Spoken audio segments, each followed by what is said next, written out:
Attorney, if I could shift gears for just a second, I wonder if you've seen the PCIJ report on election spending and premature campaigning, which said basically candidates have spent 4 billion pesos in ads even before the filing of the certificates of candidacy in October, and about half of those accounted, Representative Camille Villar and Senator Amy Marcos accounted for half of the total advertisements aired from January to September of 2024. Of course, Comelec has rules on premature campaigning. I wonder, number one, have you seen that report? And number two, what are we doing about it?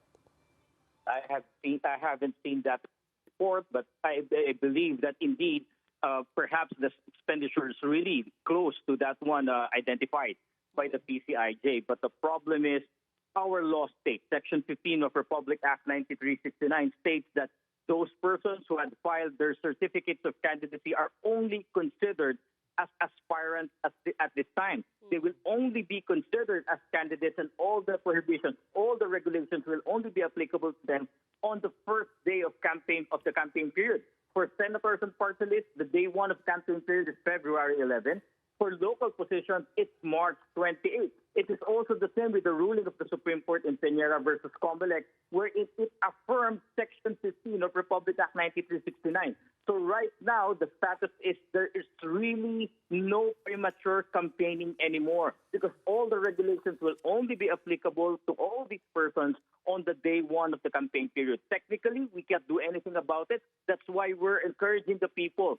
We're encouraging the voters to look at these people. If they're spending this much right now, if they cannot wait for the proper time to campaign, are you going to vote for these people? So that this should be part of the consideration of each and every Filipino voter. So once again, we're running into a technicality here because, yes, they may not be officially called candidates. They are aspirants. They officially get called candidates once for The senatorial election period starts. for senatorial candidates. That's February 11. For local politicians, that's another date. But anyways, that's just a technicality because anyone driving through EDSA or any of the major thoroughfares can gets bombarded by all of these billboards and advertisements and even online, right? I'm sure you yourself have seen a few.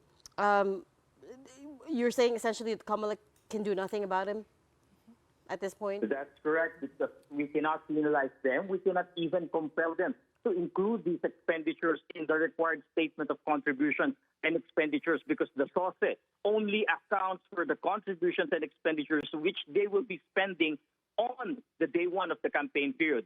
But in all this, Comelec has been the first one to call for the amendment in the law. We believe that an amendment to Section 15 of Republic 9369 is absolutely necessary. We have to go back to the law as we have implemented it with the Omnibus Election Code in the barangay and SK elections, wherein once a person files his certificate of candidacy, he is automatically considered a candidate. All the prohibitions will be applicable to that person.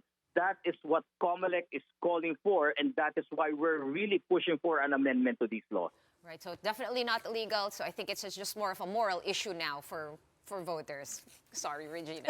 No, it's a moral and ethical Yes. issue, and I do have a issue with passing the burden on to the electorate in that sense. But in any case, I do understand what you're saying, that there needs to be an amendment to the law, which, given the state of Congress right now, I wouldn't hold my breath about it.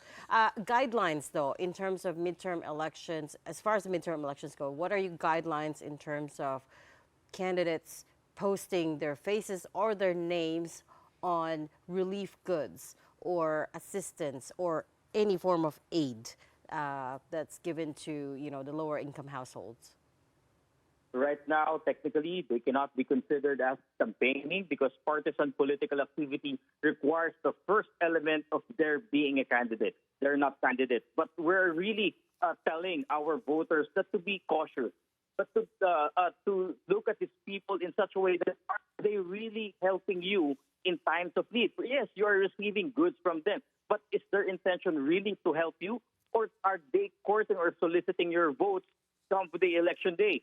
So what we can do right now is to look at the behavior of the candidates. But you can be rest assured that come the day one of the elections, Comelec will really implement the law. That is why in the exemption requested by the DSWD for their ACAP, AIC, and other programs, the DOL and their TUPAD, the DOH and their MAIC, one of the new impositions, conditions imposed by Comelec is that any politician, any candidate in whatever form of nature, even their staff, cannot be present during the distribution of this aid. Also, another new condition imposed by Comelec is that the guidelines that they had submitted to Comelec in the implementation of this program must be done to the letter. And they have to continually and periodically report as to the other conditions, like it cannot be used to influence the election, it cannot be used to further the interest of a particular candidate, and of course, they must be able to report to us the exact expenditure as requested to be exempted.